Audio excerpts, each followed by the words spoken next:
Hi, subscribe to my channel Shobha Rana for more. Like you said, that whatever is coming directly from the nature, it also comes in a form that you really can't go beyond a certain level to eat it. Let's say a glass of milk, like you said, one can eat maybe a lot of ghee by putting it into different desserts, or cooking it in different manners. You could still go a cupful of ghee in a day and you won't realize it, whereas you can't go a cup or two beyond that for milk. So the natural foods also, you can't go beyond a certain quantity, like body wise your body doesn't accept them, but once you process them and you devise your own methods of cooking it in a manner that it appeals your taste buds, then you can really go over the board with the quantity as well.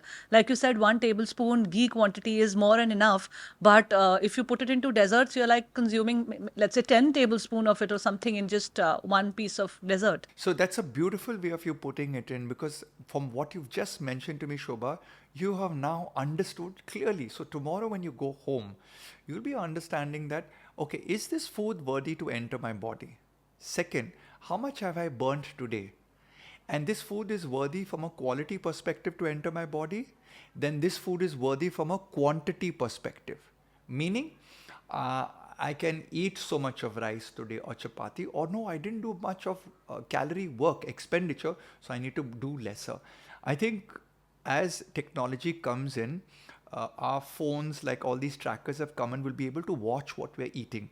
And then it'll tell me, Mr. Ryan Fernando, today you sat down whole day in Shobha's podcast. You didn't do many steps. In fact, your target was 6,000 steps. You did only 2,000 steps. So because you went on Shobha's podcast, please eat some salad. Please have 1 cucumber and eat only 3 tablespoons of rice. That's going to be the future. But what happens is, oh, I worked very hard today. My brain got expended on Shobha's podcast. So, let me eat. I did a good job in the podcast. Let me eat. So now the liver says, hey, bhai, you gave me so much of carbohydrate. The transition of carbohydrate to fat is in the liver. This is why India is going to become the next fatty liver capital of the world if you're not already there. I can see doctors. I recently delivered a lecture to the National Symposium of Doctors in Goa in October of 2023. And fortunately for me, they don't allow anybody except doctors to sit in that lecture, right? But I was a previous speaker and I was not a doctor. I sat in, and the lecture before me was about fatty liver. And I was shocked to understand that pollution causes fatty liver. Roadside food causes fatty liver because of the contamination of the hepatitis C vaccine. There's no hygiene on our road food today. So today when I see people at roadside stands eating momos and golgappes and all, people ask me, are you worried about the calories? I'm worried about the unhygienic factor which is going on and slapping your liver.